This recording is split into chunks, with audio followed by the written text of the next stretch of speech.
Hi guys, welcome back to my channel and welcome if you're new here. My name is Tele and I'm a Nigerian lifestyle YouTuber based in London. So today's content is slightly different from what you're used to. It's a frequently asked question and my husband is here. Hi everybody. To answer your questions. Okay, so let me give you a bit of background. We're both lawyers who qualified in Nigeria, and now we work as lawyers in London. So yeah, let's jump right into the video. So the first question is, if someone wants to move to the UK as a Nigerian qualified lawyer, what should be the first step that they take? Okay, so to give a bit of background, I get asked this question very, very frequently. And I just thought it would be useful to have this video as a resource so that, especially in scenarios where maybe people don't know me, they don't know similar people and don't know who to approach for guidance. So it would just be good to have this video so that someone can always go onto it and access possible responses to the burning questions that you might have. Yeah. So on the first question, I think for me the first step would be just work out if that is God's plan for your life, for you to do that, So trust in Jesus, that's what I did. And if it's a step that he wants you to take, then know that he'll be with you throughout the process. And then in terms of maybe like more practical steps, very first thing would be work out what your specialty is, what's your expertise, because the legal market here is a lot more developed than in Nigeria. So in Nigeria, you have maybe a lawyer who is capital markets, M&A, projects, banking and finance, but it doesn't work like that here. So, most firms, because they are big, usually split out all those various practices into different departments. Yeah. So work out, do I have more strength in banking and finance or more experience in banking and finance or in capital markets, for example? So that means I'm more of a capital markets or banking or arbitration M&A lawyer.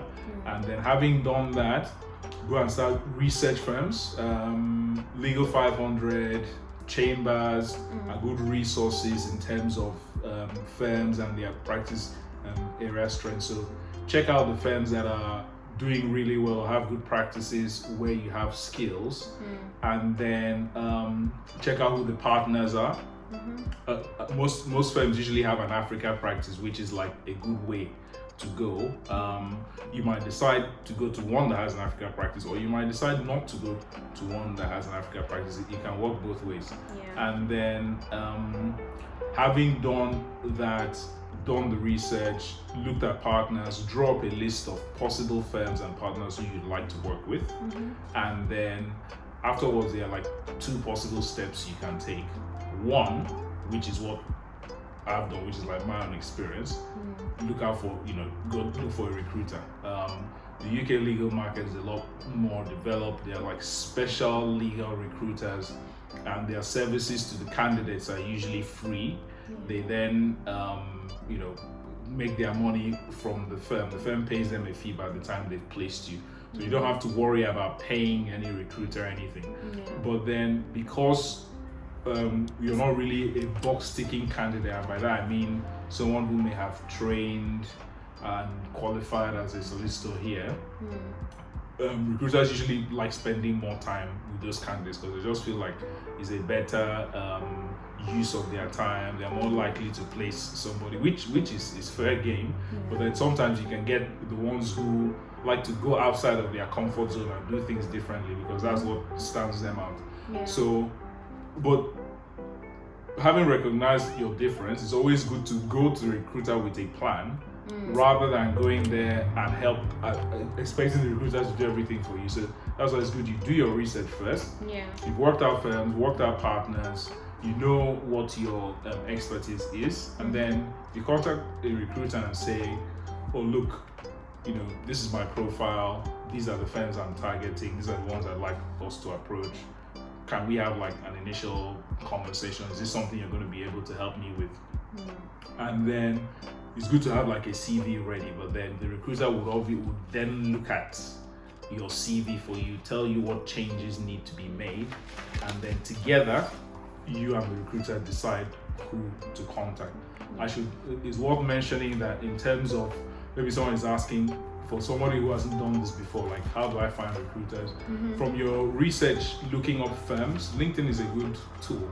Yeah. You know, you can like type legal recruiter, search by location London, and then if you're connected to anybody, like maybe the partners who you've had in mind, who are who you might have shared connections with them with a recruiter, so you can approach that recruiter on LinkedIn and say, oh, I see that you and I have shared connection with this person.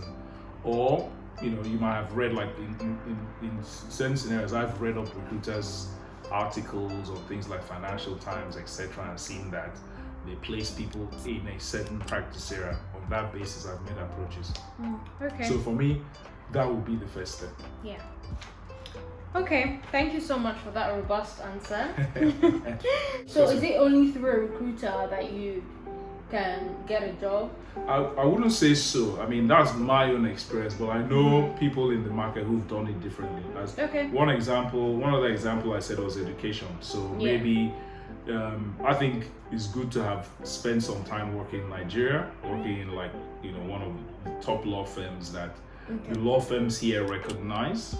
And so maybe you can, like 2-3 years or whatever, if you want to do a master's, you can go and do a master's, and then in the period while you're doing your master's, maybe when you're coming to the end, you then start looking for roles. I've seen people who've done it that way and it's worked for them. Because that's not my own experience, I can't really speak that much about it. And then also I've seen people who've not gone through recruiters, but maybe they've had contacts inside a law firm, and then that person sends their CV straight to HR, or they have somebody who can introduce them to a specific partner, and then they now get an interview and get a role. So there's no sort of would I say hard and fast or like straight cut route to it. I'm just speaking based on my experience. And because recruiters then usually help you with the follow-up process, and they know these partners, they know HR, they have established relationships. So for me, I usually lean towards working with a recruiter, but it could work either way. Okay. All right. Thank you so much for that. Okay, so having selected a recruiter, or seeing some recruiters that interest you, what or how do you pitch yourself to the recruiter? Most people don't know how to do it. I mean, when I first started, I was stuck. Okay, there's just this long list of recruiters. What do I say? How do I pitch myself? Well, as I usually say, no one can describe yourself better than you. So I'd either do it on LinkedIn or in an email. Okay. How do you get a recruiter's email? If you've established a recruitment firm or a specific person you want to work with, you can go onto their website. It's just like how you write a cover letter, for example, but maybe just put a bit more detail, like, oh, hi, my name is X, Nigerian qualified lawyer working at X firm, my expertise is in the XYZ area, and I'm looking to relocate for XYZ reasons. I see that you've placed people into that law firm before, you've worked with that partner before. Is this something you could potentially assist me with? If so, please let me know when would be a useful time for us to have an introductory chat. Ahead of that, I can send you my CV and then if you might not reply you, but you could get that one person who will reply you and be like, oh wow, this is actually of interest. This person does sound interesting, and I'd like to work with them. Yeah, I hope you guys are taking notes. I hope you're taking notes, guys, because I've got questions here. I think one, disclaimer would be that this is not a one fits all or like something that's guaranteed, and it's not like I'm in any way giving any kind of legal advice. This is just based on my own personal experience. Different people have different experiences. I'm sure if other people did this video, they'll say it differently. But just because I get asked this question quite often, I just thought I should share my own experience. Okay, thank you so much. Having met the recruiter, the recruiter likes you, you've pitched yourself, you sent your CV, and you get an interview. So how does that work? Like, how does the interviewing process work? Okay, so from your discussions with the recruiter, what would have happened is maybe he would have gone to like one firm or two firms or whatever, and then he or she, whoever the recruiter is, they will be updating you on the process, those initial conversations. I've spoken to this person, they are trying to get this other person involved. So they would usually tell you the partners that you're meeting with, or the members of the team you're meeting with, partner, senior associate. And then when they give you names, the very first thing that is good to do is go and look up that firm again, the 500 Chambers, check out their website for recent things that they've done, specifically the people who you'd be meeting with. Also check out those ones' profiles on their website and on LinkedIn. It might just be that they might have been in another firm previously, and while in that firm they may have interacted with somebody who you know, or the legal world is small. Yeah, it's quite small. So it's good to do that research, because as time goes on, there are various things that you would have seen from your research that you might refer to in the interview, or they might speak about, and it's good if you just display some kind of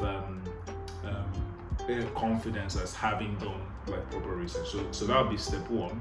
And then the recruiter will let you know. A very good recruiter will tell you, let us approach it like this. You would even have like a dress rehearsal in terms of what to say. Your opening line would just be, like a brief kind of statement about yourself and why you're looking for the role, and why specifically their firm, and then it becomes conversational. So the interview could go either of two ways. From that initial discussion, it could just then be a purely conversational interview, or it could, after that initial discussion, you are then asked like technical questions, and it's not like anybody's trying to play good cop bad cop to catch you out. It would just usually be to see maybe where you would fit into their team, like what level you should be placed at, that kind of thing. And then I usually always see at least 2 stages of interview. Sometimes you could go to 3. Sometimes 4. I've never had 3 or 4. I've had 3. Okay, but then so that's it.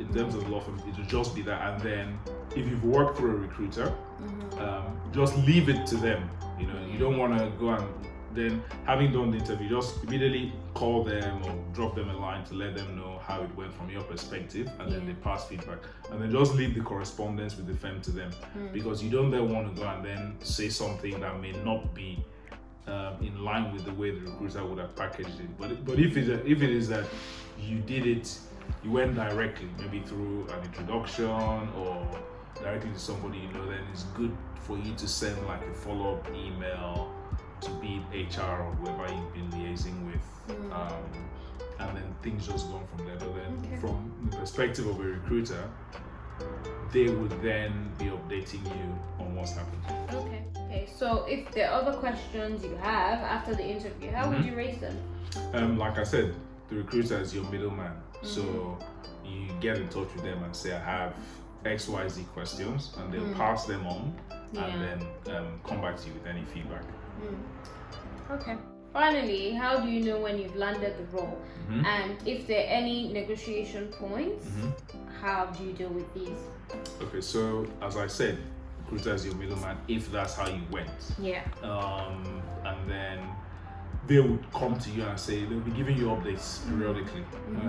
In my experience, if you've not heard from them after like 2 weeks, it probably means it's going, and don't be disheartened.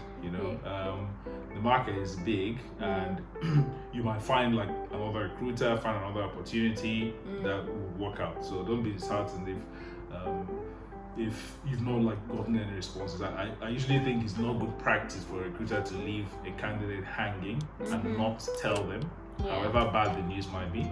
I don't know why they're always so sorry to cut you short. I don't know why they're always, or most times, the recruiter is like It just goes scared. to you. It's like, yeah, and they ghost on you, and then when you follow up, they're like, oh, sorry, I just didn't want to spoil your weekend. Are you joking?